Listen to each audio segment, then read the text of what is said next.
this is TJ Robe from Lead News Network. Ellen Hansen, who was arrested for the alleged domestic assault of her husband, Sam Hansen, was indicted yesterday and awaits trial at the end of the week. Can you explain the case and where you guys are at right now? Well, the people of the state of Michigan have indicted Ellen Hansen on a charge of assault with intent to do great bodily harm less than murder. The trial is to occur on Thursday evening at approximately 7. What's the next step in the case? The next step, we have just been doing the basic, the IRAC form, and then the proof checklist. We're working on closing arguments, which is the final speech that they will be giving on Thursday night. Can you explain what the IRAC is? They're presently analyzing the case to see what the elements of the law are and how the facts apply to that. And they're also assembling evidence to prove those facts. So the defense is assembling evidence to prove that the prosecution, to demonstrate that the prosecution can't prove its case to a reasonable doubt. At least that's their claim. And then the prosecution, on the other hand, is assembling evidence to prove beyond a reason to doubt that Ellen Hansen committed the offense as indicted. Thank you. Back to you. Yesterday also marked the beginning of the new legislative session for both the House of Representatives and the Senate. I had the opportunity to talk to a couple of our new legislators. Would all the members please raise your right hand? I, James Muffett. Do solemnly swear. To uphold the Constitution. Of the United States of America.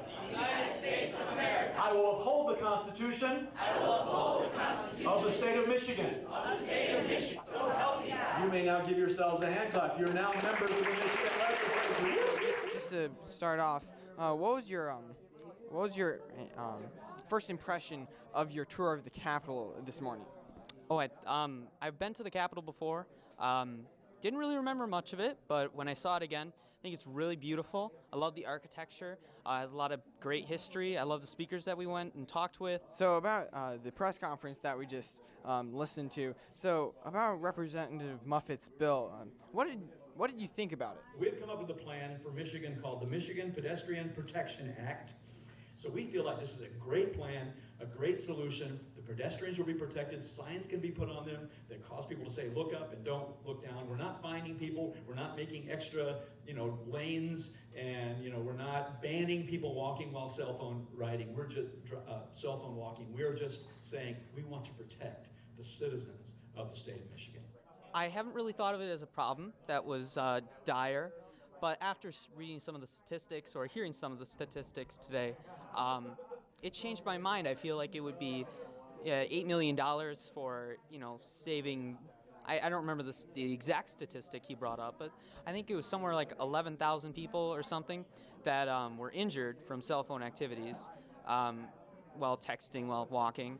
I think that can definitely help a lot of people, and it's a small price to pay. So I urge you all to please support this bill. It proposes that safety bags put on lampposts to protect any hardworking or unobservant pedestrians like myself from accidents that could take us away from our important work. Please help me save the world by saving me from the world, and vote for the Michigan Pedestrian Protection Act. Thank you. Pure idiocy. I really don't know why he would enact this kind of bill, or anyone would. It just has so many holes, and there's so many better options for it. And were you convinced that this is a problem that we need to be spending money on? Well, it is a problem, but it's more of the people themselves who are doing this that could prevent themselves, or some other means than the taxpayers' dollars going into some government thing. Your freedom and liberty are our utmost concern.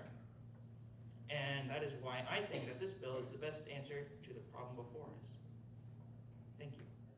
I thought it was pretty expensive and not really worth the cost. People who, if the people who are doing these things want those things, they should be paying for it themselves and paying attention and not making taxpayers pay for it. The government is trying to protect you. Recently, the Michigan Supreme Court agreed to hear the appeal of Birmingham Area School District versus Rem et al., which presents a resolution which would allow the theory of intelligent design to be taught within the school system. Lead legal correspondent Graham Spitzer met with Supreme Court analyst Rika Hawley to explain the case. So, we've just got across the wire that there's a appeal going to the Michigan Supreme Court. Can you tell us what that's about? Sure, absolutely. So the case is the Birmingham Area School District versus Rem et al. What we have here is a school district that has decided to implement a resolution requiring the teaching of intelligent design along with Darwin's theory and really any other origin theory in the science classroom. And several parents have objected and have taken the school district to court, saying that this is an unconstitutional violation of the Establishment Clause. And this is the first time in many years that the court has determined that it will consider a case like this. So as we look forward to the oral arguments later this week, we're very excited to see what the court will do. And has this been taking months, years, weeks? Yes, this whole case has been in process for the last few years. Any appeal that goes to the Supreme Court is a long time coming. We are now in our second week of the annual sports challenge, the Feats of Strength. Lead Feats correspondent Luke Gremben met with some of the Feats of Strength organizers to discuss this week's feats. What are some new additions to the Feats of Strength this year? We got several new games. We're playing volleyball. It's a brand new type of game. No one's ever played this game before. You hit a ball over a net. It's amazing. We also have a game called Dots, where you draw lines between dots. It's going to be so hard. I gotta say, those are some riveting additions. What event do you think will cause the most injuries? The cup challenge. We got tons of cups that we're going to lay out on the floor, and everyone's just going to be running around, flipping them over. What are some helpful tips for newcomers? Stay safe. Don't push or shove anyone. Be careful to wear shoes that have good grip, and to wear clothes that you're not worried about getting dirty. Are you concerned at all about the athlete's health after the FOS's repeated mismanagement of athlete injuries? Right. Well, a lot of people have actually criticized the Feats of Strength for having too many injuries. But what a lot of people don't know is there actually aren't enough injuries in some of the events. To be honest, we're now entering our second week of this year's the Feats of Strength, 2018 Feats of Strength. And we had no injuries all of last week. So we're moving in with 0 injuries. The rumors of all of these injuries happening, I believe, is completely fabricated by the media. I think we can all say amen to that, and I hope we have more injuries. This is Luke Gremben out.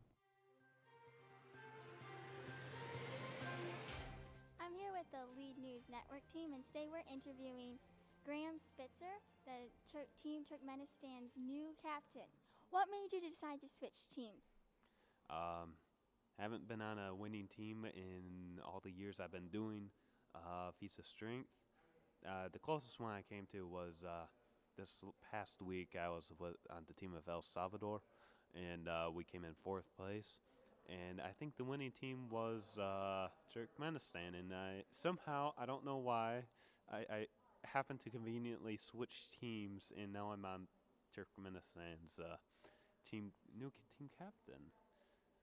So it sounds like part of your reason for defecting is because you want to be part of a winning team. Is that correct? It will be nice. It'll look good on the resumes, and a bit of a memory, a better one than losing, and more losing. So after switching 8 times, you're hoping that the 9th, the United States, will be the right fit for you? Hopefully. All right, thank you very much. Feats of Strength will begin at 1 o'clock this afternoon. It'll be interesting to see how Graham and the rest of the athletes perform for their countries. In other sporting news, here's an update on yesterday's FIFA World Cup matches. Uruguay beat Russia 3-0, Iran tied with Portugal 1-1, and Spain drew with Morocco 2-2. More information will come in tomorrow's edition of The Leader. Thank you for tuning in. This has been TJ Robe from the Lead News Network.